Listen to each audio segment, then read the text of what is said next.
அனைவருக்கும் என் இனிய காலை வணக்கம். என் பெயர் தேவிகா. சென்ற ஆண்டு 8ஆம் வகுப்பு படிக்கும் பொழுது PUMS ஆனந்தபாளையத்தில் இன்ஸ்பயர் மேனக் என்னும் எக்ஸ்பெரிமெண்டில் செலக்ட் ஆகி இருந்துள்ளேன். அதற்காக ஒரு சர்டிஃபிகேட், இன்ஸ்பயர் மேனக் என்னும் சர்டிஃபிகேட்டும் 10,000 அமௌண்ட்டும் கொடுத்துள்ளார். அந்த காசை வச்சு நான் இந்த ப்ராஜெக்டை செய்துள்ளேன். இதை செய்த தலைப்பு என்னவென்றால் bus step for old age people. இப்பொழுது நான் இந்த டெமோவை காமிக்கப் போகின்றேன். நிகழ்விற்கு வந்துள்ள வட்டார கல்வி அலுவலர் அம்மா BO அம்மா அவர்கள் முன்னிலையில் எனது அறிவியல் சோதனையை சமர்ப்பிப்பதில் நான் பெரும் மகிழ்ச்சி அடைகின்றேன்.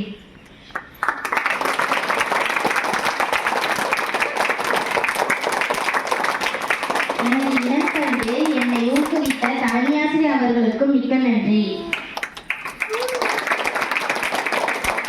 குறிப்பாக நான் இந்த சோதனையை கடைசி வரை செய்ய பக்க உறுதுணையாக இருந்த ஆங்கில பட்டதாரி ஆசிரியர் நந்தகுமார் ஐயா அவர்களுக்கு மிக்க நன்றி.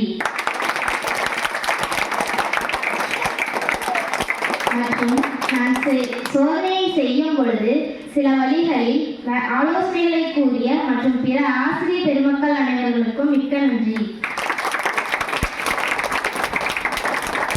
நான் இப்பொழுது டெமோவை செய்து காண்பிக்க வந்துள்ளேன்.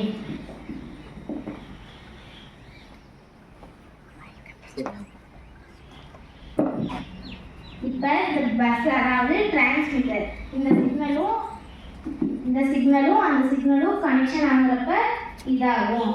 இதுக்கு வந்து பேட்டரியிலையும் ஓடுது, இல்லைன்னா கரண்ட்லையும் ஓடலாம். இதை வந்து டிரான்ஸ்மிட்டரை வந்து டிரைவர் சீட்லேயும் வைக்கலாம், இல்லை ஒவ்வொரு ஸ்டாப்லேயும் இதை வந்து வைக்கலாம். ஃபஸ்ட்டு பேட்டரி ஆன் பண்ணிட்டு அப்புறம் இது பண்ணிக்கலாம்.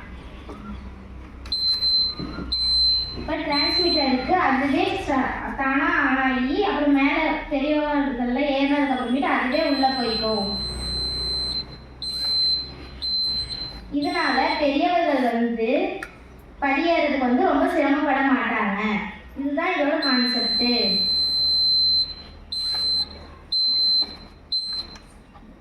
இதோட பயன் என்ன அப்படின்னா, பெரியவர்கள் மற்றும் குழந்தைகள் எல்லாரும் புத்தக பைகளை தூக்கி செல்லும்போது கீழே விழ மாட்டாங்க, தடுக்கி விழுறது அதெல்லாம் வந்து தடுக்கலாம். இப்போ நான் எதுக்கு உங்க முன்னாடி இதெல்லாம் வந்து செஞ்சு காமிக்கிறேன் அப்படின்னா, என்ன மாதிரி அல்லது இல்லைன்னா என்னை விட உயரமான பதவியில் நீங்களும் இந்த மாதிரி ஒரு எக்ஸ்பெரிமெண்ட்ல போட்டித் தேர்வுகள் எல்லாம் நீங்கள் சிறப்பாக செஞ்சு நம்ம ஸ்கூலுக்கு, நம்ம ஆசிரியர் பெருமக்களுக்கு நீங்கள் பெருமை தேடி தரணும்னு தான் நான் உங்களுக்கு சொல்றேன். நான் வந்து அரசுக்கு வந்து ஒரு கோரிக்கையாகவே வைக்கிறேன். இந்த மாதிரி அரசு பேருந்துகளிலும் தனியார் பேருந்துகளிலும் இந்த மாதிரி ஒரு ஃபுட் ஸ்டூல் வந்து வச்சிங்கன்னா வயதானவர்களுக்கு வந்து படியேறதுக்கு ரொம்ப ஈஸியாக இருக்கும். இதை வந்து நான் அரசுக்கிட்ட வந்து ஒரு வேண்டுகோளாக வைக்கிறேன். இங்கே பேச வாய்ப்பளித்த அனைத்து ஆசிரியர்களுக்கும் வட்டார அலுவலர் அம்மா அவர்களுக்கும் மிக்க நன்றி. தேங்க்யூ.